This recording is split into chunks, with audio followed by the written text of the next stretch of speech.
Nous sommes à présent à la librairie Dialogue pour retrouver Marion. Bonjour Marion. Bonjour Émilie. Alors, quelle est la sélection de livres que tu souhaites nous présenter aujourd'hui? Alors, le premier livre que je vais vous présenter, c'est celui-là, Poutine et le Caucase. C'est un livre qui est publié aux éditions Buchet-Chastel et qui est écrit par Régis Jeantet. Il va en fait expliquer le lien un peu particulier qui existe entre Poutine et cette région de la Russie.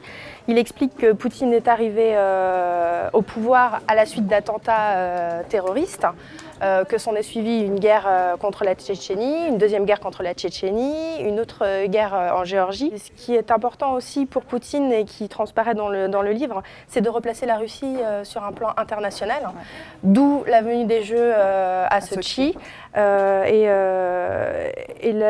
vraiment la volonté pour Poutine de retrouver une Russie d'antan, où le poids de la Russie compte et où lui-même, du coup, comptera fortement. Et hasard ou pas du calendrier, il y a exactement 150 ans, en 1864, se tenait un banquet organisé par un officier du Tsar qui marquait la fin de la conquête du Caucase par la Russie. D'accord. Donc un livre là, vraiment sur Poutine et sa relation avec le Caucase. Voilà, comment il a utilisé ce territoire. Voilà, c'est ça, tout à fait. D'accord. Alors tu souhaites maintenant nous présenter un livre un peu plus historique. Voilà, tout à fait, un ouvrage d'histoire.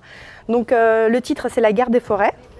Donc c'est écrit par Edward Thompson, qui est un historien anglais. On est là dans ce texte-là en 1723. Donc il y a une loi qui vient d'être promulguée par le Parlement anglais, qui s'appelle le Black Act, et qui punit par pendaison toutes les personnes qui vont braconner dans les forêts ou même ramasser tout simplement de la tourbe ou du bois pour se chauffer. Donc s'ensuivent de puissantes révoltes populaires, mais aussi par l'aristocratie locale, qui, elle, voit son pouvoir un petit peu diminuer, c'est-à-dire que le roi reprend un peu le pouvoir sur elle, et du coup, elle n'est pas forcément très à l'aise avec ça, et elle veut reprendre ses propriétés, ses enclosures, comme ça s'appelle.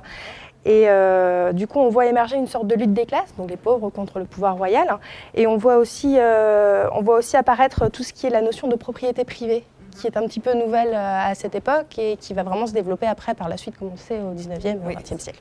Et ton troisième ouvrage est donc un livre un peu plus drôle. Oui, là, je crois. un petit peu plus drôle, un petit peu plus frais. Donc voilà, c'est Vieillissimo.